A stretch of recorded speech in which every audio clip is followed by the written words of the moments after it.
Welcome everyone to Pod 7, and we have the amazing Ben Eblen in the room today. And Ben is going to educate us. Now, it's a welcome from me, Cade Mila from Ben. How you going?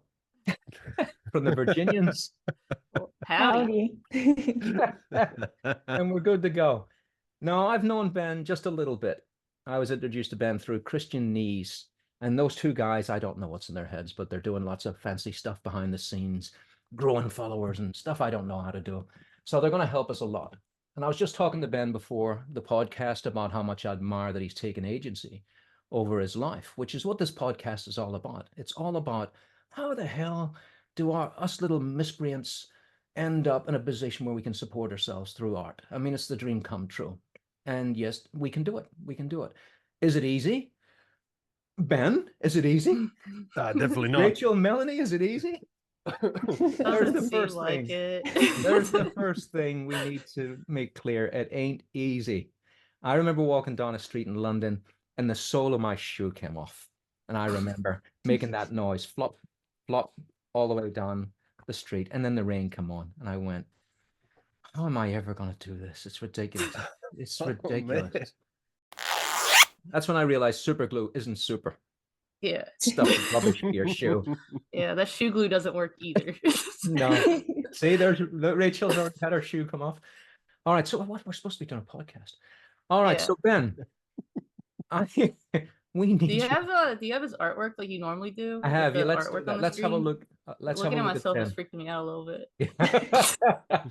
Yeah, Rachel and Melanie have been in the apocalypse. Apparently, there's poles on fire and locusts. Is a plague of locusts, isn't it? And some cicadas. Yeah. Yeah. Okay. Southeast Texas is really going through it right now. Yeah. Well, okay. Well, let's have a look at Ben's stuff. I pulled it off Instagram yesterday. What's great about what I'm seeing here, Ben, is that I teach anatomy, and you're teaching cartoon anatomy, which is a whole different niche. I mean, that's learning anatomy and then making it a cartoon anatomy and then teaching that. Yeah. And that's a whole different world. So let's have a quick look in here. I just love the rhythm of it. You know, look at all really cool. Look at all that anatomy that Ben knows. Look at that. Bringing that all across the tibia. Look at it. It's all doing the right thing as well. It's brilliant. I love it. The carpal round. This is great. Just sitting here, just saying how great it was. The anatomy. This is fantastic. If this is just the rest of the podcast, I'm just going to sit back and continue. This is lovely. What I do with my students, Ben. But the thing is, I used a ton of reference for this as well. So just like a precut, like this isn't just like up in here. I've always got to be looking at some sort of reference, whether it be just like Google Images or like 3D models or that kind of thing. Like it's it's not just all locked up in here. Well, I'll tell you what I'm loving though, Ben. You know, you see the sartorius coming through, and the way you've cartooned that patella, for instance, is fantastic. That's great. But I love this because I saw you were talking recently about line dagger. I'm really loving the line dagger feel you've got to all this anatomy. You know, like for instance, if I was to draw that bicep, it would be like this, right? But you've given it line dagger. You've given it that. You know, you've given it. It's almost line dagger's folds. You got your brachioradius. Yeah, I love that guy. Line dagger's wicked. His stuff is just like what? Like speaking of, I've got him right in front of me. Yeah. Yeah, I've got all his books there. But you know, he does a lot of folds and stuff, and I take it down too. I'm more the line dagger book. Yeah, that shows that one again. Yeah, it's a smasher. That's a smashing book. Yeah, it's a great one. That one. He's so good at drawing clothing too. He's great at but the interesting thing is like you look up close and you're like, what am I looking at? Like it's just an abstract looking thing, but it's just that's the fun part. It's like all the illusion of everything. Then you take it back and you're like, oh, get out! That's like a full like folded shirt in daylight under like a tree or something. It looks so good too. It's just a magic trick. All this stuff is just magic tricks all the time that you're looking at. It's awesome. Yeah, he's brilliant. So what was your education like? How did you learn how to draw? Did you go to school? I don't know a ton about you yet. No, that's all right. All right. Yeah, I think it's only because you're Australian, like because your stuff is so good. It's like how did I not hear this guy before? Well, before we go any further, guys, can we just hold the thought as well, if you can, because I'll forget it. Ben was talking recently about the love of America, the same that I have. You know, when we were growing, I think it might be everywhere. When I was growing up, the big idea was success as you go to America. We end up in America. And I heard Ben say that over my shoulder the other day because I was working. Is that what I heard, Ben, that when you were young, you wanted to go to America and be an artist? Is that what I heard, or was I mishearing that? I had the idea of like the brief little idea of maybe like working at Pixar or something like that. Oh, like, it was Pixar. or That's Disney or that kind of thing. Like that was kind of like just in the back of my mind, but I never really pursued it. How did you learn to draw? Yeah, fantastic question. Okay. So I've been drawing it on and off for most of my life. Like I just, for no other reason, just then it's just fun. I didn't go to any particular art school or anything. I did a year and a bit of industrial design, which had a fantastic drawing segment in it. And then when that finished, I finished. So, and then I quit. Why did you do that? Why did you go to industrial design? Oh, I thought, I don't know. It's one of those things like you're like, oh, you gotta go to uni. Yeah. And I was like, okay, if I got to go here, then what's the closest thing to maybe like concept art or that kind of, because even back then there wasn't anything around my area that had something close to that. There is now, but back then I think like industrial design was the closest thing to like up my skills. And I really liked the look of the industrial design, like because I was drawing all through high school and that sort of stuff. And I just enjoyed it for no other reason, not really showing anyone except for family and friends and stuff. And just, yeah, just sitting up late at night, 1, 2 in the morning, just sketching, painting, trying to figure this stuff out. And then, yeah, just taking like online courses and bits and pieces here and there. What But, yeah. online courses, like, where'd you find them? What classes? Oh. I mean, you've got like Schoolism was a great one. Bobby Chu, he's really good. Yeah, he's fantastic. The one that really had things click for me was actually Jason Seiler. Are you guys familiar with Jason Seiler? He's a caricaturist. I don't think so. He's an American guy. He's got a course on Schoolism when it came to like judging values and that kind of thing. It's just the way that he explained it. That was like a key one where I was like, oh man, like that's how you do it. And he like opened up the I guess the permission also to use reference. Like he mentioned that like Norman Rockwell, like you look at one of his paintings and if you don't know any better, you just think that he sits down in front of the easel. Yeah, right. And then he's just like, bada bing, bada boom, boom. There we go. Masterpiece. No, he takes photos. He's got like, speaking of, I've got the book where it actually shows the photos. I've got the very book as well. Next to, it's just, that's I so think good. a lot more people need to be aware of the work that goes behind like a painting. So that kind of, that even just, it wasn't even a big segment of the course. It was just a mention of it. I was like, oh, cool. If a guy of this caliber says it's all right to use references and like use them to create an image and that kind of thing. Yeah, awesome. So that was one that I can think of off the top of my head. Did you ever watch Nathan Fawkes at all? Yes. Yeah. I wasn't super into, until very recently, I wasn't super into like the backgrounds and like the composition. It was very like, what is that kind of thing? Like I couldn't grasp onto anything. Like, do I go composition first? Do I go like landscape? Yeah, painting he kind like, of thing. The way he paints, it's like a mark here, like red, blue, and then you like step back and it looks great. That's the what the hell did he just do? Yeah, because I started to get into more like traditional stuff. Like I've been doing like some like little like gouache studies and those kinds of things. In particular, like these little like, I don't know if you those can are see so them. cool. Yeah, really, and it's just really like cool. it's just the illusion. Like it's just fun looking at it. It's not like I'm like, oh, that looks good. It's as you're doing it and you just follow the principles of kind of like the light and the shadow. It just like appears and you're like, oh shit, that's cool. Yeah, that's really fun. And it's like it's more so with the landscapey stuff.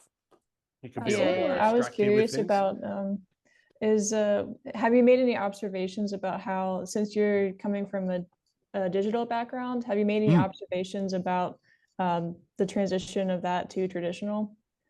Yeah, how much overlap there is with everything. Like the way I saw it is like, look, light's light, color is color. Like a lot of the artists, if you're doing representational stuff, you're trying to achieve the same thing just through a different medium. So a lot of the principles like values, shape, um, pretty much the same. Like I don't know if like that's just from my perspective so far with playing around with it. One thing that I have learned, like it's expedited my understanding of color so much, actually mixing the color like just right there instead of just color picking, because you can kind of mix stuff. Like I think there's in like Clip Studio Paint, they've got an update where you can, not sponsored or anything, but it's just it's got more natural coloring. Excuse me, like color mixing. But even just the principle of say if you want to like gray down a red, you got a bit of green.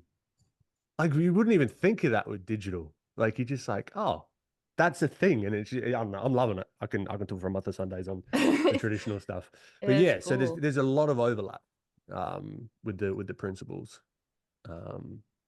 which has been fun, a lot of fun to play around with. Backtrack on the Norman Rockwell, because I'm doing a lot of mentorship for new masters at the minute. And I think what it is I'm finding with the students, because I'm talking with so many of them, is that they think they need to be geniuses and they think that this is beyond their reach. And they have no idea of how much reference is used. I mean, Norman Rockwell, he came off the back of Leyendecker.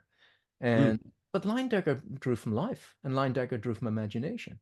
Whereas Norman Rockwell didn't, and I think he was very aware of Leyendecker being just that much better. And then Norman Rockwell took off on his own because he started very young. I'll tell you the amazing thing about Norman Rockwell.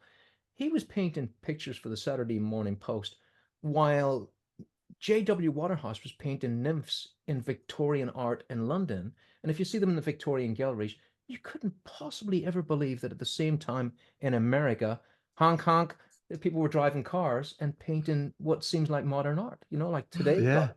And it was the same, it was the same period. It was the That's crossover. unreal. Yeah. It was Edwardian times. It was Edwardian times when Rockwell was painting. But Rockwell pre-50s, his work was just sensational. It reminded me of yours. It felt like someone had learned their craft so well that they could make it their own. And then after the 50s, when he started relying on the artist scope, in America, I think you might call it something else. They call it a million different things. The camera lucida. Okay, but they've been using it forever, way back into the times of, I know, who knows how far back it goes. Definitely for me. Oh, is that the same thing? Tim's Vermeer. Have you seen that? Vermeer. Yeah, that's Vermeer was using. There's no doubt about it because there's no surviving sketches by him. There's only finished art. So he had to put it straight on the board. And they were so small, that was another secret. That was another proof positive that he hadn't got the equipment to make a bigger picture. So this was all coming through a tiny lens and projecting onto a small surface. And so all his paintings, if you ever see a Vermeer, they're tiny. They're absolutely tiny. Yeah. And they're so precise, and you can see in some of them the fine lines, and there's not a single bit of pentimento in it. There's no secondary, third line, or tertiary line. It's all direct line. Have you seen that documentary called Tim's Vermeer? I remember seeing it. I think that's the same one. Is it the one where it was like a big expose? They were doing it all like a detective show. No. It's this guy. Are you familiar with Penn and Teller? Yes. So I think Penn. Yes, I did see it. He produced. He produced this, and it was fascinating. The guy made his own. Like he tried to figure it out, and then he painted his own Vermeer. Yeah. Using the exact same thing. He got just the right lighting, all the right everything. Right. I'll have to watch it. It's phenomenal. Yeah, it's awesome because it wasn't like an expose. It was like, man, this is still hard. It's like more, but it's like more like a laborious thing versus like an expressive thing that like someone might think of when you're painting. It's more like, all right, let's go. Like you use a mirror, and like if the edge of the mirror disappears, then you've got the value and the color, right? And you just keep doing that over and over again. Yeah, it's actually harder. Sounds like a nightmare. It is a nightmare. That's why in my advertising days, I ended up in photorealism before Photoshop, because that was where the big bucks were. And I was so depressed by it because I was in that camera all day long because the agencies demanded absolute precision. And then at the end of the day, I went, what am I doing this for? So I started taking only cartoon work because it was a way not to, because they never question a cartoon. It had to be stretched and pulled. So I really enjoyed doing that. But yeah, the students still think that, a lot of students think that they have to learn how to draw like a photorealist without photo reference. It's crazy. And if you think about it, really, everything's tracing. If you go back to the times of Rembrandt, he would just hang strings in squares and then he would square up his canvas and then the model would stand behind the strings. And he would paint to what made him different, of course, is he knew how to draw. And so you use those squares for accuracy. So he would be drawing like this and just checking the squares. Whereas people get the wrong idea and they start copying one square in a corner and then they copy the next square. Yeah. It's ridiculous, Yeah. So I'm glad you brought that into the pod here, just to relieve everybody's heart and say, look, at the end of the day, even if you're drawn from memory, it's tracing. You're doing You just can't see the grid lines. Like you can't it's actually like an interesting thing that I've mentioned many a time on my stuff is Kim Jung-gi. Yes. He's one of the way things his mind thinks. Yeah. But one thing that he said, he said, if only you could see the invisible lines that I see. Yeah. Because everything that he puts down is a guide for the next thing, and that's why the perspective works, because you put a cat sitting on a bench, but that bench is then the reference point for the car that he puts next to it, which is then the reference point. The door on the car is then the reference point going back into perspective for the person that's standing. But you know what I mean? So it's like, he's like, I see all these things, but you guys can't see it because it's like I'm just drawing the thing because I know where it goes. But that was like an eye-opening thing. I was like, that's insightful. That's cool. Yeah, well, I It's a think cool way to look at it. yeah, I think the likes of like a really unusual person like that is what kind of is maybe the problem as well, as people go, everyone does that, not everyone do that. That's really very unusual. No, he was very unique. Like He was unique. people don't do that like People that. don't do that. That's very unusual. There was one kid here, he came to Brisbane and it was like a freak show. He could draw buildings without looking at them. So they flew him across Brisbane and he just looked at all the buildings like that. And then he got back to the museum and he drew them all, Yeah, That's whatever that is. It's just weird. It's not weird. I shouldn't say that. So, but it's not usual. It's not usual. Yeah. I don't think you can train yourself to do that. You can't. It's like exactly. You can't train yourself to do it. So he had to be that person. 1 in a billion. Maybe 1 in 5 billion. Maybe even less. It's just It's like winning the lottery. Yeah. But Norman Rockwell used to hide his camera Lucidia. He used to hide it. Really? He made a cupboard. He made a cupboard to hide it. Yeah, I kind of feel like it's like a magician with his tricks, though. Like a little bit of mystery is okay. Like let them think whatever they want to think. Well, the thing was, at the end of his career, when he got more and more photorealistic, people that don't know art admired that more, and there's the rub. And so now he's trying to please non-artists, and he's not pleasing himself.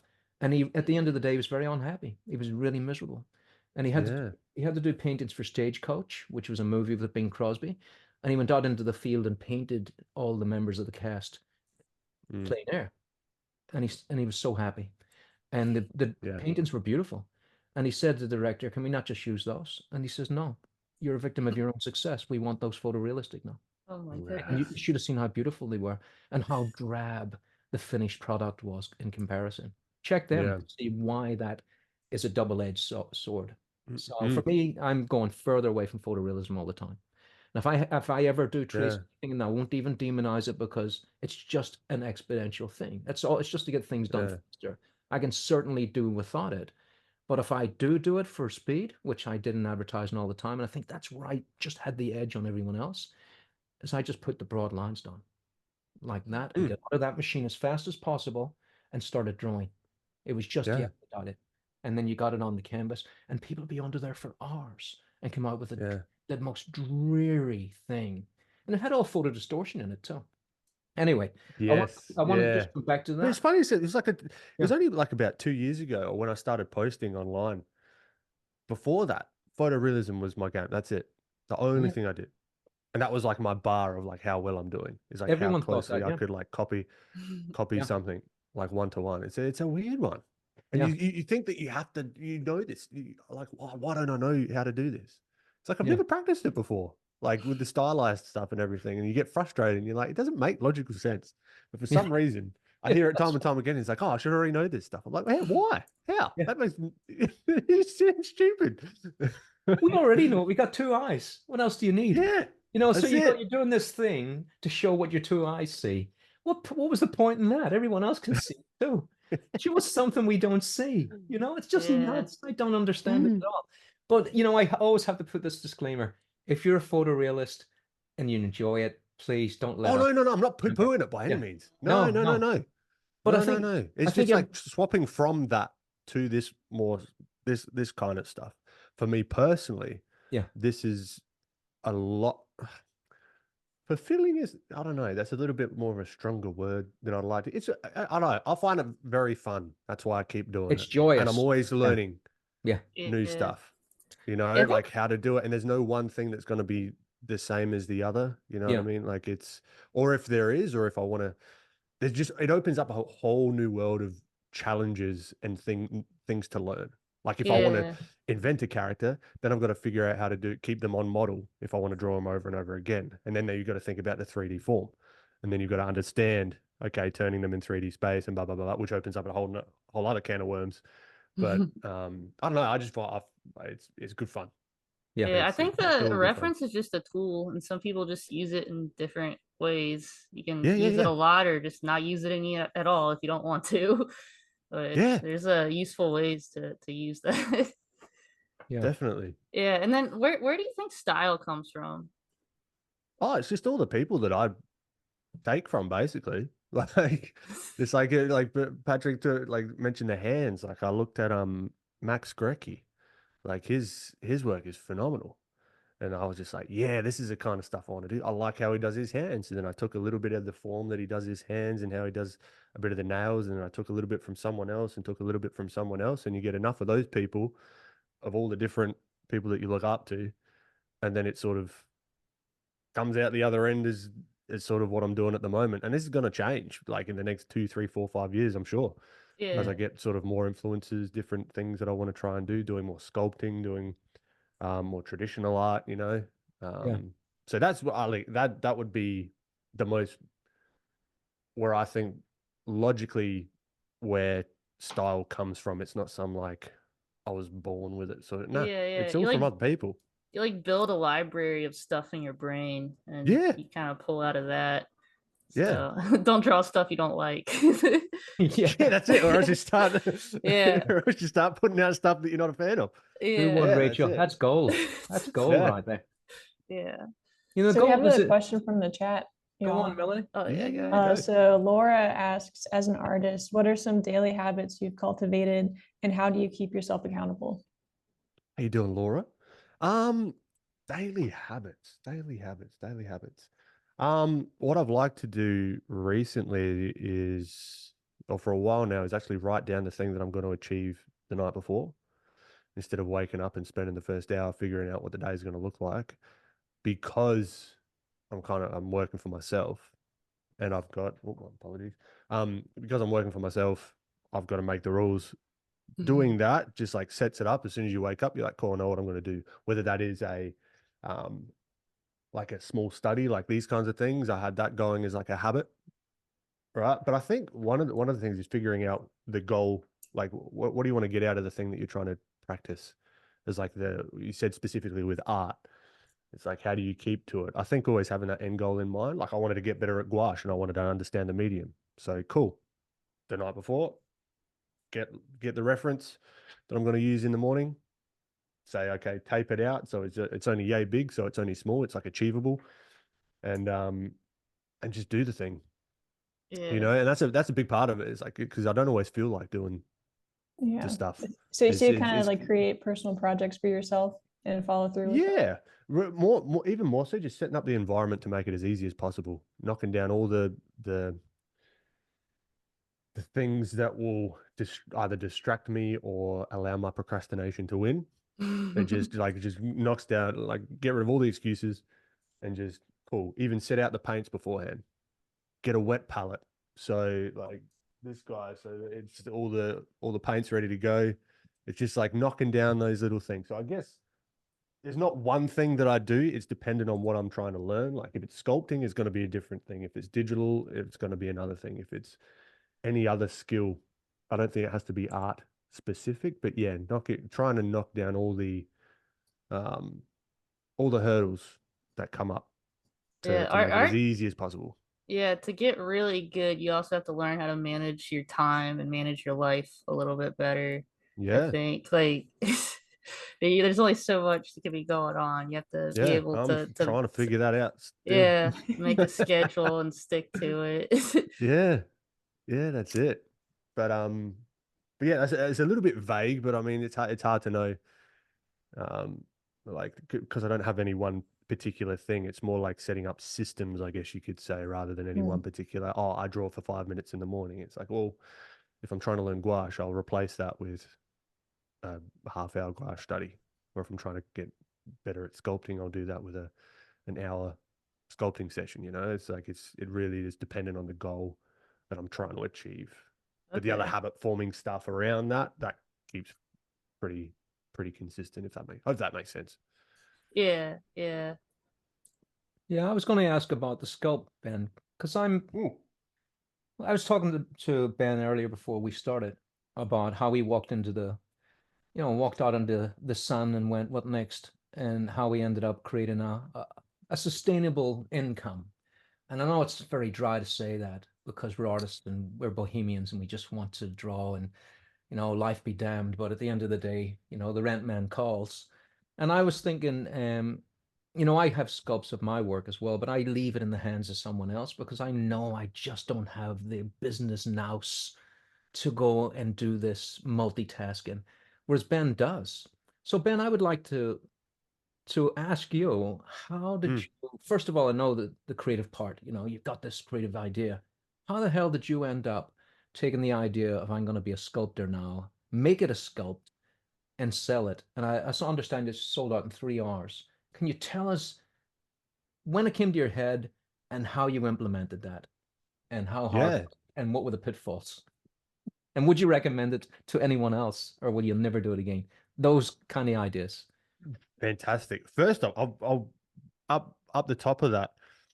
I'm probably not the least, but like I'm very not bohemian and like for lack of a better word, like artsy fartsy. Like I don't know. I think I love the business side just as much as the painting, just as much as the content, just as I think the thing is like, this could sound a bit wanky, but like the whole thing itself is the art, like how you package the thing, the sharing, the sharing how I learn how to do this stuff is the art as well. Like that's the fun thing for me. The end product is cool, but everything leading up to it, I think is a lot more interesting, at least personally. So, so you got some context of where I'm coming from with this. So when I love the Disney maquettes. I think it was like a video that I saw of Aaron Blaise where he was showing his like maquette collection. I'm like, oh, that's awesome. Yeah, that's so cool. Like I'd love to have one. And I looked him up and I was like, whoa, I don't want to have one of those that much. Like it's so I was like, all right, well, let's see. Like, because I was always interested in it. Like, what kind of clay do I need to get to make it look like that? And blah blah blah. And that was just kind of the inception of like, all right, I'll give sculpting a shot with maybe an idea in the future of like, okay, I could turn this into a different form of or like another income stream. But it wasn't the first thing that I thought of. It was more like this could be cool content. That was a thought, because the way that I'm setting everything up, I think content wise is if I'm interested in it, if I'm going down a rabbit hole, that's hopefully going to come through with the stuff that I put out. And it does a double service in the way of if I'm sort of tracking the progress from the inception of the idea, then it's kind of marketing itself as I share. Like in the tech space where I come from, prior to sort of the art kind of stuff, it's like building in public. So you're building the product in public. It's not like go behind closed doors and then, oh, here we go. There's the final thing. it's now this price and away you go. It's like, hey, people came along for the journey of me figuring this stuff out, from like the little tests, figuring out the clay, to the molding and casting and that kind of stuff. So I really just like looked up, just Googled what clay to use. Is there any in my area? Found alien which clay. was it, Ben? Which clay was It it? was alien clay to start with. Alien? It was alien clay hard in particular.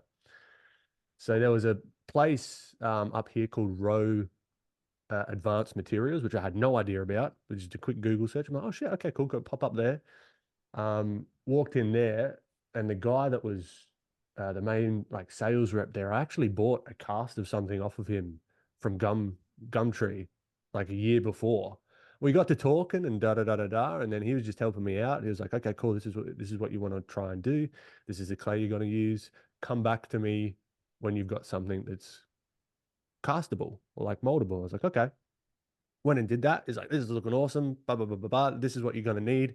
This is the materials you're going to use. This is the, yeah, just like all the stuff you're going to need. I'm willing to help you because I think it's a cool project. And I think having a little bit of a following beforehand did help that out as well. Like, I don't think that that's a service that they do. And we kind of clicked as well. Like, I classify this guy as like a friend now. So he's like, we just clicked. So then I popped in, and I think even if you go to on Instagram, like if you type in like RoWe Advance, like, I'm not sponsored by these guys. They just helped me out a ton.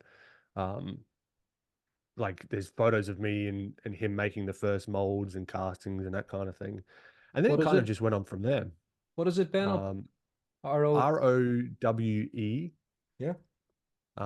Advanced. Or you could do it on Instagram as well. Because I think we did like a post. Yeah, there you go. That one.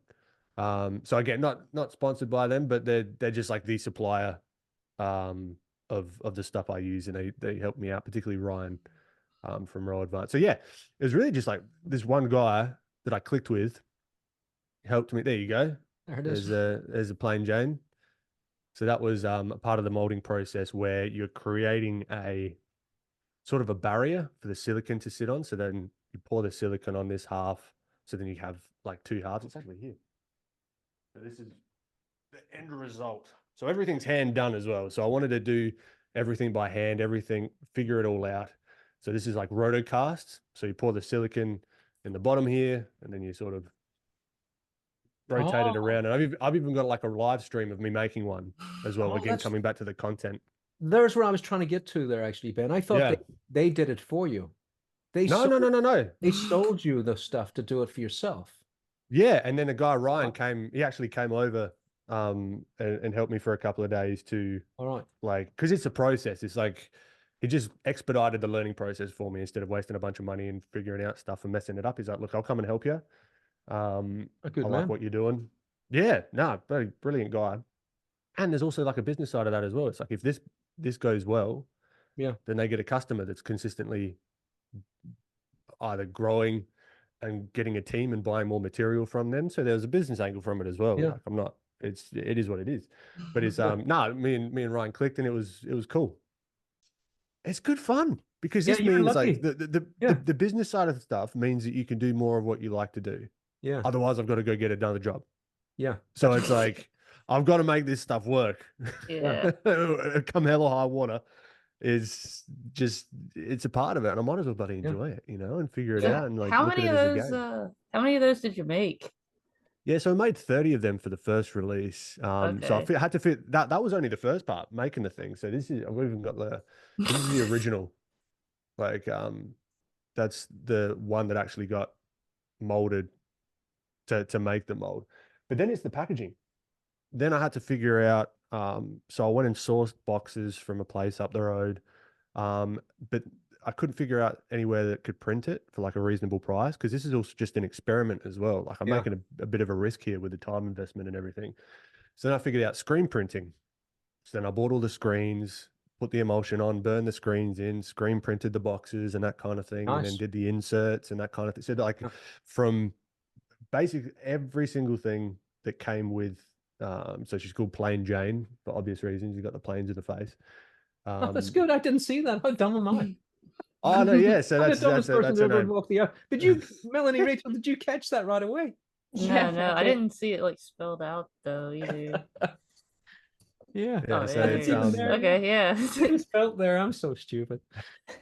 But yeah, so then she came with a bit of documentation as well. So she had like a little booklet of how to study with her. So it's Yeah, like, that's lovely. That's really nice. yeah. So there's like all the little extra bits. Is like I printed all that from scratch. The stickers. I got like a little Cricut machine. My mum had one that she wasn't using.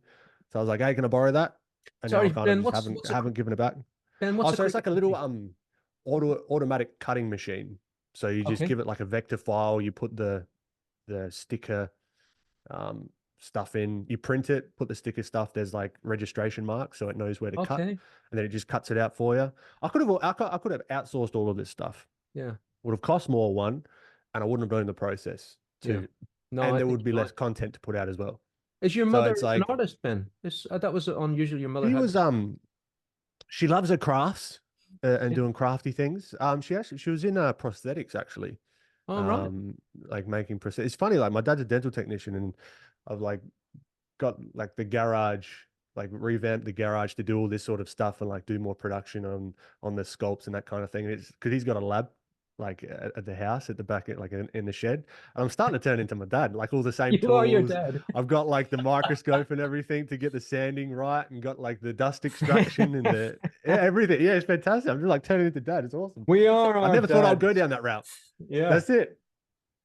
That's it. But yeah, so no, it was a good process. It's good fun, and it's something that I'm going to be doing ongoing. So the first release was a success, and then it was like the marketing of the thing. So the email sequences, getting early release. So from a strategy standpoint, I wanted to give people that had followed me through the process and really wanted one, that already knew about it, early access, because I didn't know how quick these would go. I didn't even know if they would sell at all. But I was like, all right, set up an email list that gives people a 3-hour head start on the rest of the general population, and 99% of them sold through that early access. Yeah. That early access list. Can So I it's also stop like you? figuring out the marketing. Yeah. Yeah, go back. Yeah, Sorry, I just wanted to stop you Mhm. before I miss the thought as well, because I can't hold the thought anymore, Ben. I was doing screen prints, like Yeah. giclée prints, really fancy ones. Mm. It costs so much to have the screen print or the giclée done. Mm. The cost cut right in. Like the guy that prints the poster makes way more than I'm going to make off of this product, right? Way more. Yeah. So I end up with like 5% after I pay him. So from that 5%, I have to pay the post office. And because I live in Australia, this is where the point's coming to. Most of my clients are in America, specifically in the Texas region. I've got analytics that show me this. And by Yeah. the time I remember going to the post office one day, because I only had one poster that day. I usually have like 5 or something, so it's one trip. One poster that Yep. day. I remember going to the post office, and the cost of postage had gone up again from Australia. It was international, and then had to put, on and on, insurance on it. Yeah. And I looked at what I came out with, and it was $5. And I went, For all the effort. the shop now is closed. That's it. Yeah. It's just been a pointless exercise. And I had, how did you go with postage? Are you sending them international, or are they all in Australia?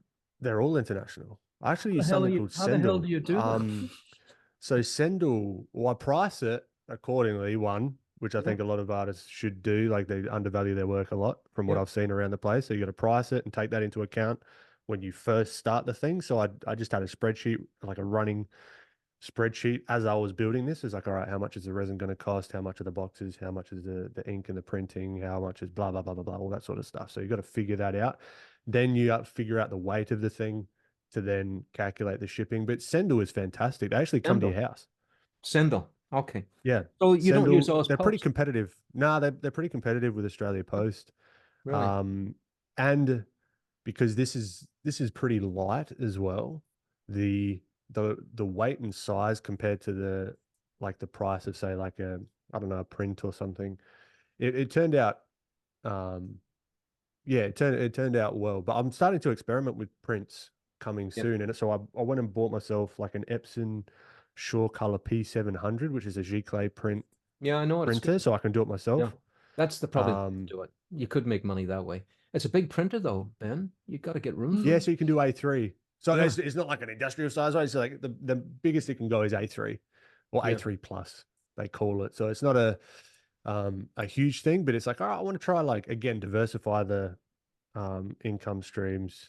And I was like, all right, invest in that, give that a shot, because it seems on the scale of effort, it seems the lower effort if you literally just, okay, I can print some stuff off. It is G-Clay, because it's inkjented, it's classified that, and I just get the right paper and it, et cetera, et cetera.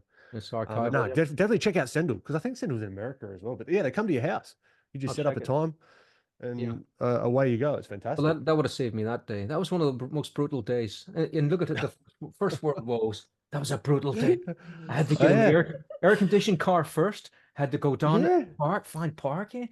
You know, it's not just that though. It's the time. It's the context switching. Like either side of the thing, if that makes sense. So if you were like focusing on something beforehand and you were like in it and you were painting, that pulls you away from that. Then you go and do that, go down to the post office and you come back. Then it's going to take you maybe another 45 minutes, even an hour to get back into the same flow. So that's like two odd hours. It's not just the 5 minutes that it took you to drive up to the post office. It's all the stuff around it.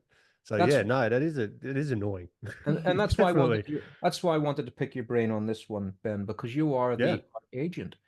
You know, this whole podcast is about how do we take ourselves, and you know, nobody's coming for us to help us anymore. Not that they ever did, but we had that feeling once upon a time that you get a job and someone will shod your shoes for the rest of your life, and that doesn't exist anymore. And less so and less so. So you're the perfect person to come on and show us the agency. How, first of all, you say streams of income. And before I had streams of income, and I don't want to sound like, because there's a million grifters out there, right? But the thing with the grifter is there's always a germ of truth in what they say. And the germ of truth is that a stream of income is definitely a great thing for an artist if you can diversify and have a second stream. The great thing is that Patreon's here and now, and Rachel and Melanie. Melanie, have you got a Patreon too? Not yet, no. No? Rachel's got one going. Got some stickers on my board. I gave 2 of them to my wife the other day, and you should have seen her face light up. You know, everyone loves it. You know, it's a personalized, no matter what people think about art, you know, even if they're non-artists, you give them a little gift of art and they don't even realize it's art. They love it. But it is art, and they're not really aware of how valuable art is. And so she loved that. So that's cool. Patreon, I was going to ask. They made them around the world. They've been around the world. And you know what? Yeah. Rachel, when I came in my post box and I went, what's this? And I always love seeing the American flag because it takes me back to the original. See all 3 of those postage stamps. Yeah. It's worth it. If there was nothing inside it, I would have been happy. Rachel sent me this letter from a letter from America. Yeah. You know, even that's a Scottish song. You know, that was the dream. You get a letter from America, and then you go to America. And the thing was, it's crazy. It made my day. It made my day. I opened it. Oh, look at that! Rachel sent me these little stickers. I went and stuck them on the board like a child. You know. But the thing is that if you can get a second stream and a third stream, really, once you've got 3 streams, you're pretty much okay. If you get 5 streams, you're starting to smoke a pipe and put your slippers on. So if you just get a few streams going, and that's what the agency here, I'm looking at Ben now, there's another stream. He's starting to make these heads. And even, I don't know where you're going next with this, Ben, but I'm going to watch your progress. But I love that you took up screen printing, because screen printing is one of the most beautiful. Fun. Oh, it's fun. It's organic. It's cheap, relatively. Once you've got for the output that you can get. Yeah. What is it? Squeegee, a little mesh. The paint's going to cost a bit, but once you start squeegeeing, you know, you used to have screen prints, 3 color screen prints and 2 color. You can go with 1, and you've got a nice. Yeah, that's all I did. That's all I did. You? Let's have a look. At just the 1 color. Yeah. So that insert, that was done with the Cricut. So I just traced out approximately her head shape. That's a real nice job, by the way, Ben. That's a real nice job you did there. Because screen printing, that's a very precise bit of business you put on that box there. And if you put it in the Hard hand, to get that yeah, 330 mesh is the yeah, fine stuff. It wasn't your 60, like the I'm ink's looking just at it. going through it. In the hands of Neanderthal people, that's impossible to do. There's a delicate touch there, Ben. I would imagine your hands were Oh, I've messed a up little bit, so many a little boxes. bit fancy getting that screen print done. Maybe it Yeah, might yeah. come from No, your it's good. dad. Maybe it might come from your dad having to do that dental stuff, very small stuff going on there. Yeah, But that's it. that's a beautiful print. Now you've got your screen print. Now you've got to do that. This That's is the cool awesome. thing. That's the cool thing with it. Like it's a pain in the ass to like get like burn the screen and like Yeah. make the transfer and that kind of thing. But once it's there, it's there. It's just Then you there. got it. It's awesome. And then you just whip it out, bam, bam, bam. You can get like 20, 30 boxes done in the space of like 10 to 15 minutes. Yeah. Like it's great. Like it's just a lot of upfront Once you get it started, yeah. playing around. Yeah. Yeah. That was one of my But first. it's You know how that's a funny thing as well, Ben, because you're sort of showing what was traditionally a second stream of income, not a digital stream. People have got their various things online, but my first stream of income was screen printing, and I didn't even know what it was. I just responded to an ad. I went, yeah. when's the next commission coming in? And in between that, I responded to an ad, and it was for a screen printing company that did backpacks for heavy metalers. And I didn't realize that was such a massive market. So when you see, you know how you see goths, That's and cool. you see goths and you see punk rockers or whatever it is. It was then that I realized the biggest, practically invisible tribe in the world are heavy metal kids. It's Yeah. true. And they buy these things that they stick on the back of their denim jackets and Okay. the screen print, a patch. And it's their band, right. their favorite band. And there was a company in the north of England that did all of it.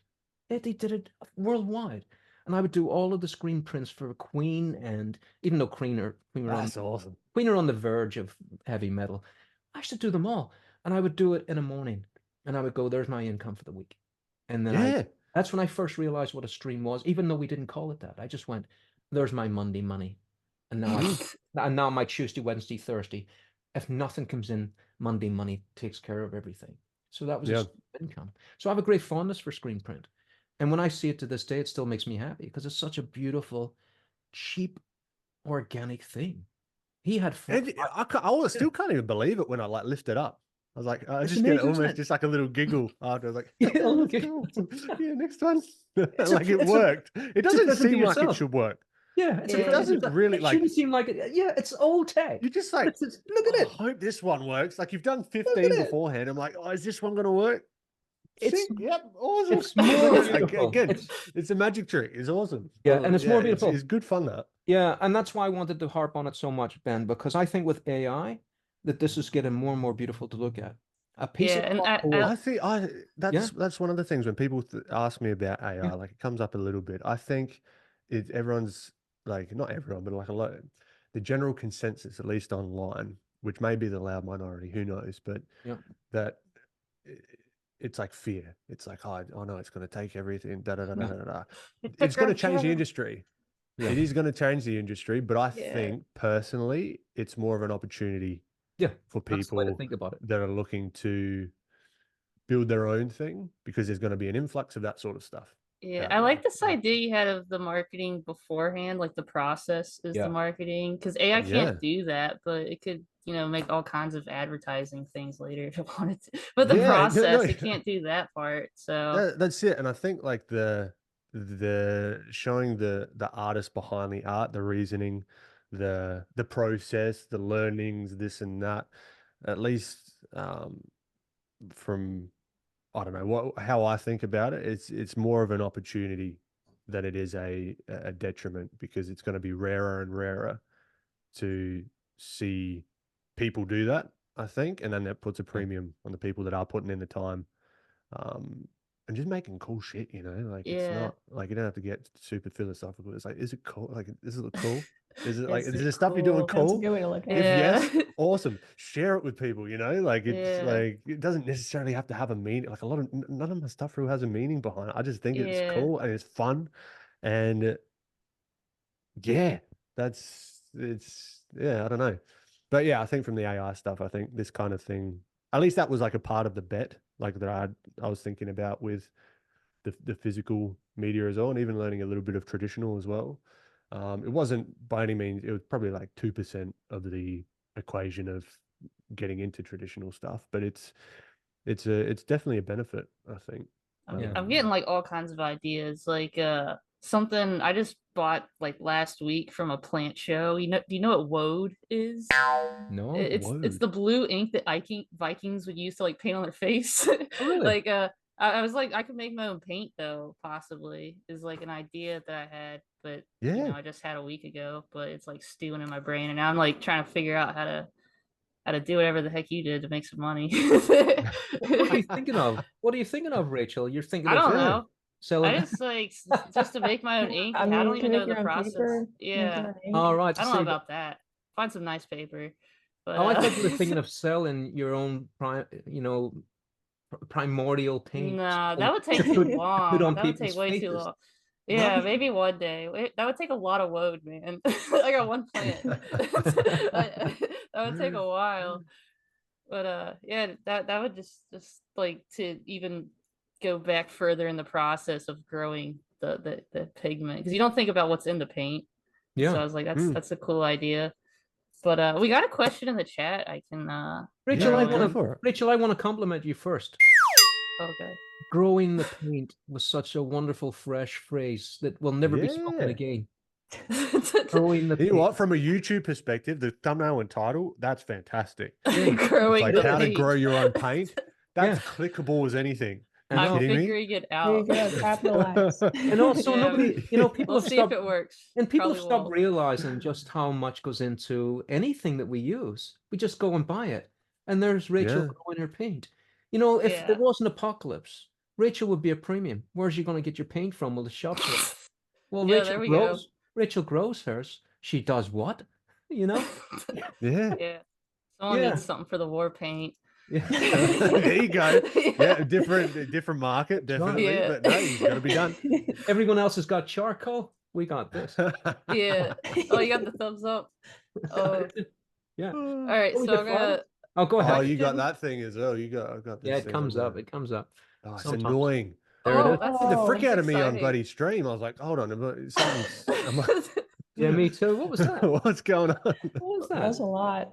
We're such children. We're such children. This isn't a podcast. It's not the podcast. Oh my goodness. All right. Question from Orchid. Oh my god. That Orchid was someone you knew, right? Oh, Orkin, yeah, the regular. I believe it is. Okay. It's the same. He asks, what is the most influential turning point of your art career? How did this event shape your art? Oh, good question. That's a big question. That's a big question. I don't know. Like, I don't know. I mean, it's all different facets, right? From a business side, there was a turning point. From what was that turning point, Ben? What was that turning point from the business side? What was that? Selling my first tutorial as like a test on Gumroad. And then, before you go any further there, you were very modest earlier there. It might be a bit of tall poppy. If you don't know what tall poppy is in the rest of the world, it's basically when someone does a little bit of brag, and then we go, just that's enough of that, guys. But when Ben said earlier there, I have a little bit of a following. It's absolutely a phenomenal following, right? It's like a movie star following. How did that begin? Was it part of what you're just about to talk about? That sparked the idea to do the business side. So starting this, it was funny, like I was in my other, like I had a software company, still do. Really? Working in a software company, and software was my thing for the last, like, I don't know, 10 years. And I was just doing stuff on the side because as I said, like I was just drawing by myself, just for the fun of it. I was like, let's try and do something and like learn this more stylized thing, right? Because like it interested me. I'm always doing photorealism stuff. Yeah. It's like, okay, how do I, again, coming back to like the habits, like what are the small habits you can do to sort of get going on the thing that you want to do and what your goal is. I was like, okay. I was like reading a lot of stuff, just general, I don't know, like nonfiction things. And I wanted to have a record of like a summary. I was really into like book summaries, but I like the idea of like visual book summaries. So I was like, okay, if I could like connect the two somehow. It sounds so stupid right now, but like this is what I was thinking back then, like 2 or 3 years ago. I was like, all right. So then I'll just sit down in the morning, get up at like 6 a.m. and then I'd try and like from like a chapter that I read, either the day before, I would go through and like just draw the concepts, but in like a more stylized way. And then I started to post them. And they absolutely flopped. Like I wasn't too concerned about that. I was like, okay, cool. But then I think I posted something of like a little behind the scenes process of like a character or something. I can't exactly remember exactly what it was. And I think I posted it to a Facebook group and I got like 500 likes. That's the most amount of likes I ever saw in my life. I was like, holy frick. Like this is nuts. Like 500 individual people clicked a button on my thing. Like that's crazy. I was like, okay. And then my sort of that kind of clicked for me. I was like, okay, business brain comes on. If I could do this, like if I could figure this out and think of it more like a game of like, all right, how do we pull different levers and try and figure out this whole social media thing? This could eventually become something. That wasn't okay, that was the turning point. It was a very gradual thing. I did another post and another post, and I started to do it on different platforms and Instagram, and I experimented with Reels and this and that, and had a look at what other people were doing. And slowly but surely, like just sharing the process of me trying to figure out the stylized stuff, started to get me a little bit of attention. It's like, okay. And then from that, people started to ask questions like, oh, how did you do this? How do you do that? How do you do this? How do you do that? And from that, that's just like, I'm just thinking about that as data. It's like, okay, cool. I've got people asking me a lot of questions. Seems to be some need of like, all right, they want to know how I'm doing certain things, and I can't keep answering all these questions in the comments over and over and over again. So I was like, all right, look, from the business side of things, let's do what I've learned from marketing and stuff from the tech side of things, bring it over into this space and just do a test Gumroad tutorial. Like I think back then it was like $30. It's now $50. I was like, okay, did the whole like email list, building the email list, doing the newsletter, like months before I expected to launch, just like I talked about before, like doing the process. Started to share tidbits, give people a reason to join the newsletter. So then I wouldn't be reliant on the algorithm when I launched the product. I could have like a pool of people that I could say, hey, now it's available. And yeah, on launch day, it made a decent chunk of change. I was like, oh frick, okay, this could actually become a thing. And that's when it was like, all right, I'm all in on this. Like this is what I want to do. Like if I could figure out this game of like the social media kind of thing, and this was just like a test tutorial that I did on Gumroad. Yeah, this is fun. This is awesome. And that was kind of the turning point there. Was it like this, Ben? What's on the background here, but with a voiceover? Is that what you were? No, so it was I think it was my pinned post. My first pinned post on Instagram. What is a pinned post, Ben, for the knowledgeable? So you can just click on any post. That's me. And that will shoot it up to the top always. So if it's something that you want people to see, the first thing that you pin it to the top. I know what it is. Yeah. So this was the launch. So this was 13th of September. I'd say this was the pre-launch. So I did like pre-launch posts and things of like the types of things that I'll talk about in the tutorial, but it was actually just it's a walkthrough of this guy. So if you go back one. Oh, it's this. This guy? So it's a walkthrough of him, and it's like 8 hours, 10 chapters. It also comes with like a 40-page PDF, so that you could follow it through. And I wanted to give an extra little something of having some 3D models to study from. So I sort of modeled him, like digitally did some 3D models of his face and hands and that kind of thing, so people could study them and sort of break down the way that I think about stuff. So that's a lot of work, Ben. Looking at that. Yeah. So with that Gumroad I keep thinking Gumtree. Is there a Gumtree and a Gumroad, or am I just mad? No, Gumtree's like your Facebook Marketplace. What Facebook Oh, right, Marketplace is okay. now. And there's a Yeah. Gumroad too. Yeah, Gumroad. Yeah, that's just like a the Everything's a platform trick. that I use to it is, isn't it? Yeah, Gum something. To put it out Thumbs. to people. They just like do the payments and all that kind of thing. Yeah. So you had to make a 3D model as well. I guess that helps with what you do too. Maybe, I don't know. Is that right? Do you work with 3D models to make your characters, or do you draw the characters? Yeah, like I think that in between this I was getting better at 3D sculpting, like on the computer, and that was actually really helping me to understand the 3D form. So I was like, all right, so I can have an added benefit to add in there. And the way that I think about anything that I want to put out, whether it be like course or like because this is just a tutorial. It's not just a tutorial. It's a tutorial, but I'm looking to sort of create like a full course with like multiple different characters and principles and probably at the end of the year or beginning of next year. This But is it's only like this is only 2 years ago, right? yeah. And you would say that was early days. So this is happening very quickly. Oh yeah, it's pretty nuts. Like from not doing any of this stuff to now, it's yeah. But the way to think about the products that I put out is you just got to like over deliver. It's the best form of marketing. Absolutely. It's like there's no marketing that you can do to like make a product any better. Like it's the best thing. Like so anything that I put out, whether it be educational or like product wise or whatever, I think it's something that has been the most useful bit of advice. I can't honestly remember where I got it from.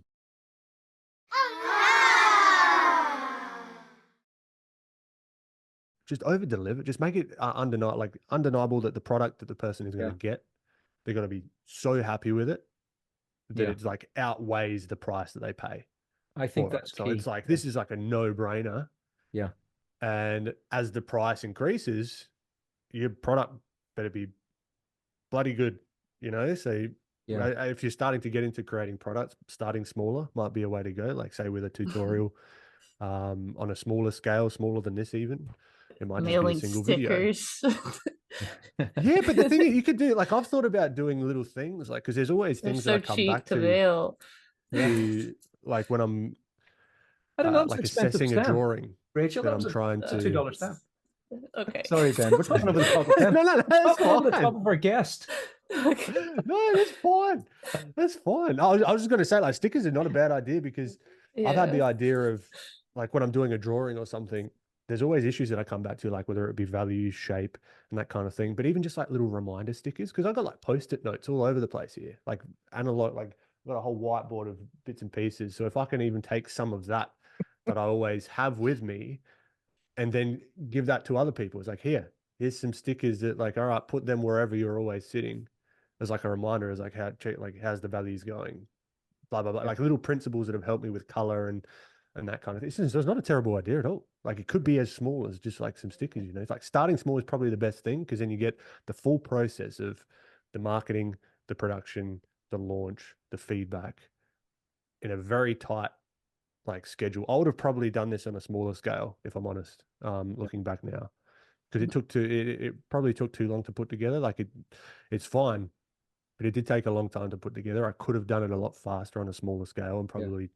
cheaper for the customer to then get faster iterations of putting more stuff out. But I was thinking that too, Ben.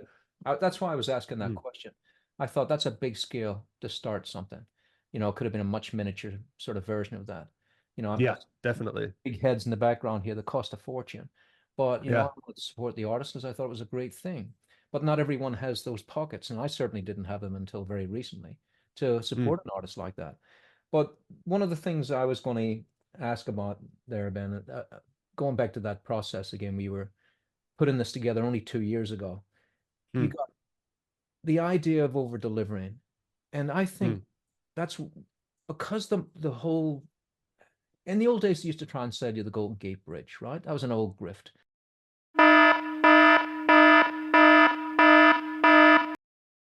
Apocryphal. It's probably not even true. But there's always been grifters with every new avenue of business. And the internet is just flooded with grift. It's just flooded with grift. And I think that the over delivery idea of, let's call it what it was in old money, which was goodwill.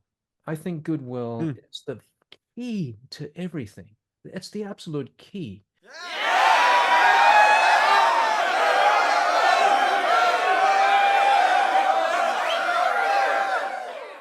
And I think if anyone's not showing goodwill, I think you may as well just sink the ship yourself. So I think that was a really good salient point, that goodwill is the key to everything. Like I say, when Rachel sent me that through the post, I wasn't even expecting it. And it could have been empty. It didn't matter. The goodwill was in the envelope. And I went, letter from America. And I kept the letter. I kept that. I stuck that up with the stickers. That's cool. Because I knew Rachel walked to the post office and put that in. And I imagine in Virginia, walking down that hot street through those plague of locusts to deliver that. I do walk to the post office. Yes. Maybe a hailstorm. Yeah. I have a friend in Japan too, and those are my two favorite to mail right now. It's like those two. Yeah, because I wanted to point that out, because it is the art agents. We're all talking like we're having a bit of fun and everything, but the idea is we're supposed to be in here helping people out. The idea of the art agents, this whole podcast, is that it's that very thing. Don't make these mistakes, because that's one of the questions I want to ask you in a minute, Ben. What were your biggest mistakes? Because you learn more from them, and really, I don't see them as mistakes. I see them as just another learning experience. And if you don't, like Elon Musk, if you don't crash a couple of rockets, you're never going to Mars. So you've got to crash a bunch of them to do that. But to crash them on a small scale, he's a billionaire. That's it. Yeah, crash the simulation on the computer first. Yeah, crash it there before you start investing. So Ben, what was the let's not call it a failure. What was the toughest learning experience? What cost you the most? Probably. I don't know if this is a usual one, but I know a lot of people feel it. The idea that I had to post every day on social media. That's where I fall. Biggest mistake. That's where I fall. I can't do it. I'm out. And for that reason, I'm out. What's that from? Is that like it's Shark Tank? It's the version in the UK. What's it called? Yeah. Oh, Dragon's Den. Dragon's Den. I knew it. Sounded familiar. Yeah. It's Gordon. He was called Gordon or something. I can't remember his name now. So years ago. I can't remember it. But he could smell a rat in a second. For that reason, I'm out. Yep. When do I actually get my money back? Back to the pain, Ben. But the toughest. Posting every day. I was trying to do it there for a little while, and can't do it. If we're talking about like over delivering as well, there's a balance there for like the posting schedule and blah blah blah. But if we're talking about the over delivering, I think it's not just on the product, but also the content that you put out. If you still want to have that principle of sort of over delivering to a certain degree, if you start doing it every day, that quality is just going to drop, and you're going to burn yourself out, and then you're just going to end up hating it. And I think the people that are posting every day, they got a team of people. They got like 12 employees, and it's they got people that'll take things like this, like the live streams, and they'll cut them up and they'll have them ready to go tomorrow morning. Yeah, so it's like I think there's a perception there. There's like posting every day. It's like throwing more stuff out there. Yeah, I think there is something to be said about not being a perfectionist with the content that you put out, or else you never put out anything. So there's definitely like a middle ground between them. But I think going either end of that spectrum is where I still struggle with today. Like going the other end of like, this post isn't good enough. I'll push it out another couple of days and I'll keep chipping away at it. Oh, this YouTube video isn't good enough. I'll spend another 6 weeks on the bloody thing. Ben, how long the hell does it take you to do that? I couldn't do that. That would take me a week. Right there. You could do that. I'm not going to. It doesn't matter how many like whether you value doing it or not. That's the thing. You can do anything. I know that's going to take me a week. Have you seen your paintings? You can do anything. Yeah, well, I can do the painting, but I can't. How the hell? I mean, look at all that. What the hell? What program? Yeah, but then it's also creating systems again. So I've got templates that I use, so I don't have to do all these animations customized. I've got I'll drag and drop. I'll use different software to speed up the process. I will do the captions through a certain bit of software that's faster. So then I don't have to worry about doing that. So as you do it more and more, you get the systems down and it takes less time. But yeah, on either end of that spectrum of posting every day, because I think there's also like a fatigue of people. Like people get fatigued. It's like, oh, okay, yeah, I get it. I get you posting the same stuff over and over and over again, and it's just if nothing's really changing or it's not really interesting, it's just like, oh well, I'll either unfollow or it's just I won't engage with the content. But if you never post and you wait 6 months until you post your next YouTube video, which I'm in right now, like I'm in that struggle right now. It's YouTube is my biggest issue at the moment because tell us, it's like Ben, I've got it like a preciousness about it. It's like each video has to be an absolute banger. right. And if it's not, it's like but I need to get out of that mindset. I need to start posting more. So I've set myself up a schedule for October. I've got like 6 or 7 videos I'm going to be putting out. I think your super strength is what I always praise myself, if I can pat myself on the back without being told poppied, is eternal optimism. You know, you just get back up on the horse again, you know? And I think that this is tough for me, this whole social network thing, because it's alien to me, really, in a way. But it shouldn't be. It's just a barrier I put up. And just pulling those barriers down again is probably what I need to do a little bit more of. And that's why I wanted you in here. Well, what I'm fascinated about, how Ben's managed to compress what is normally a 20-year learning process into 2. I don't know how you did that, because this to me looks like someone that should be 60 years old as I'm looking through all of this stuff. Really? So there's You're too kind. No, it's true. So because I don't do the false praise at all, I think it's actually I think it's detrimental. So on this occasion, I can do it. Because you don't want people to go, oh, I've got this, have I? I'll just let it go now. I'll run on talent.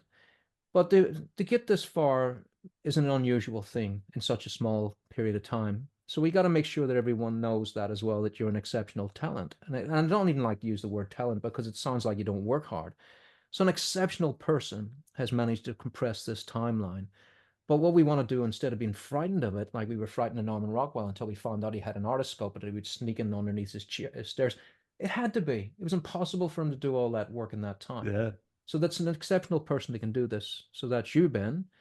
And so we have to make sure that we're cognitive of that. So going forward, give yourselves a break. That's the main thing. And learn from everyone that's coming on this podcast that they are the exception. Otherwise, I wouldn't be inviting them on, you know? So you're on, the guests that come on the show are to inspire and influence. But please don't think that you have to be this level. It's not going to be possible for a long, long time. All right. But learn and be inspired. I'm inspired by Ben's business sense. Ben, is there anything you would like to end the podcast, or any questions that are left as well to wrap up in the next 5 minutes? And I'll step back. First of all, Ben, is there anything you would like to leave with? Anything that you'd like to say to your audience? Oh, look, no, thank you for having me. That's about it. Yeah, you check me out on the links in the description. In the description. Yeah. So yeah, I can see anything. Yeah, got the Gumroad tutorial that we've already talked about. Got art drops. So these batch drops are going to be happening more consistently once every sort of month or so. Well, this is what knocked me out the most this week, Ben, because I didn't know you were doing this. That is so beautiful. Yeah.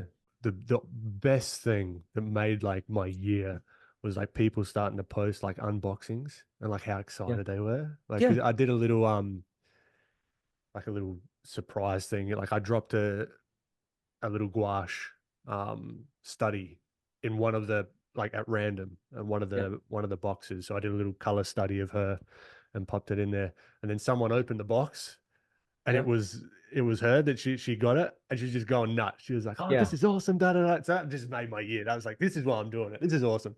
Yeah, this is why you do little things like that. So yeah, there's love in every part of that. You know, you could have put that in a box, and that would just be another part of the box, right there. Look, it's got artwork on it, just phenomenal. Even that little cardboard string, everything's been thought out there. It's just beautiful. Really, really wonderful stuff there. I appreciate it. But look at it's been good fun. And that too, the little booklet comes with it, certificate. Fantastic. Excellent. Love it, Ben. It's been great having you on. I appreciate it. Thank you so much for having me, guys. Thank you. Let you get back. So I just missed you, by the way, Ben. I went down all the way down the coast, and stopped at Melbourne, and then went down to Tasmania. I didn't take a right. Oh man! I didn't know you were there. If you ever do, let us know. Yeah, honestly, yeah, you got a place here. If you ever need a pit stop, need a stay. I don't do that anymore, Ben. I don't. No, no. You do that. I'm a hotel guy. Ah, nice. I like to not be using people's bathrooms, hanging around their living rooms, getting in the way of the sandwich making in the kitchen. I'm not that guy anymore. I'm an Airbnb that's guy. all good. If you see me, it'll be a rap at the door. Let's go do lunch. But beautiful. I really appreciate it, because see, if I was 20 years old, be in there. Yeah, I'd be on with a hole in my sock and the big toe poking out. No more. That ain't me. That's it. Different person. Yeah. Where have you been sleeping for the past month, Melanie? No, this is terrible. Imagine doing that to Melanie. That's just who I am. No, I'm okay. I'm sleeping on the floor for the past month. Oh, Melanie. But remember, I've got no issue. It's good for your back. It's good for your back. Yeah. I slept outside. I got a swag for like a month, and I slept outside to get my sleeping pattern back in. I'm starting to seem like the elite here. Hold on. That's right. Look at you. I sleep outside too. I'm doing it for you guys. I'm keeping my body odor away from you guys. That's a gift to you. Okay. I love camping. In fact, Rachel, Melanie, if you're ever, we'll go camping. Like I say, I'll take you up on that. Yeah, because Melanie's going to teach me how to fish. Still in my 20s. Yeah, I will. Yeah. I'm so jealous. Oh, you enjoy fishing, Melanie? Oh, I love fishing. Yeah. Oh, me too. Yeah, she's nuts. Oh yeah. If you're ever in Australia, we'll go fishing. Hell yeah! All right. Fantastic. And Melanie, you might have to take the hook out of the fish for me. I'm a bit squeamish. I'll take it out for you and Christian. I think I hurt the fish too much. It's not for me. Yeah, she had to do it for me. That was probably part of it. That was part of it, because I can just go boop. I'll double. I'll triple her. Yeah. I'll torture the fish. I'll torture them. Yeah. Melanie did it for me, then I dropped the fish, he fell on the rock and flopped in the water. Well done. Felt even worse for him. Oh, no dinner tonight then, Rachel? Is that the story? Yeah. Hold on, guys. You know what we've all forgot? There's a live audience out there. We haven't. Oh, we're still going. Yeah, we're still going. So we better say goodbye to them. I'll cut this out. So after these streams every week. After these, no, people think I'm an elitist. I can't be having. Look here, Airbnb, fancy schmancy. No, you get your comfortable bed. Yeah, Marriott suites. Yeah. I've roughed it all my life. So thanks everyone for coming in, and thanks again for Ben. What a brilliant guest, and always Melanie and Rachel coming in, and we have another fancy guest. I better mention this. In 2 weeks from now. 2 weeks. So this is unusual. So every second Monday of each month we do it. But in 2 weeks, 20th, we're going to have a special guest. We're not going to. Next week. It can't be 1 week away, is it? Yeah, today's the 13th, so 7 days. Stop it. There you go. See, I told you about business. I'm no use. Yeah. Should we say who it is? Should we say? Yeah, I'm excited. Okay, the incredible. But we don't want to steal Ben's thunder, because Ben's been amazing. And if we say it now, Ben's still in the room. Here's my thunder. Go for it. Tell me, I'm interested. Who are we going to be watching next week? Next week, we're going to have the amazing, the incredible Julie Bell coming into the room. That's exciting. Get your fantasy questions out. I'm a fan of Ron Lemon. Yeah. I did one of his courses a while back. I'm not sure if it was Schoolism though. Are you talking about the guy you mentioned earlier? No, that was Jason Seiler. No, I just remember there was a few people in Schoolism, a few instructors. Is Ron Lemon coming on? No, Vanessa Lemon. We just thought that. Oh, fantastic! Yeah. I think it's just time to shift the gears a little bit. It's been all not intentionally, but we've got a lot of guys who've been on, and we've been trying to get some women artists in. They keep turning me down. They're more difficult. Maybe Rachel and Melanie should reach out to them, because I might just be that. Send them a sticker. That Christmas sticker. There's no delivery. Yeah. Imagine that. Imagine that as an invitation. Brilliant. Well, there we go. But I do know Vanessa and Julie, so they know I'm a safe guy. But there are a lot of creeps on the internet. There's probably think, oh, another creep. So maybe it might be better for you guys to reach out to those wonderful women in the art world. Okay. All right. Some of them don't even respond. They just go, yeah, delete. As I do as well. Delete. If I see a creep, I delete them right away. Block and delete. We're always in those, you know, what do you call it in Instagram where you've got other private messages? Oh, Or they're requested in there. I miss so much stuff in there. It's Bunch of ridiculous. creeps. What a bunch of creeps in there. I wish they'd get rid of that. Is there a way to stop that? Anyway, so they'd probably huddle me in there. Goodbye, everyone on the internet. Gotcha. We'll see you next See week. y'all later. All right. Oh yeah, we didn't say our goodbyes. So it's Sluncher from me. See y'all next time. See And y'all Ben? next time. What have you got from Australia? Toodaloo. I don't know. I'll see you later. Australian. Toodaloo. Catch you later, mate. There you go. There you go. All right, guys. See you later. See ya. Okay, and there we go. Thanks, Ben.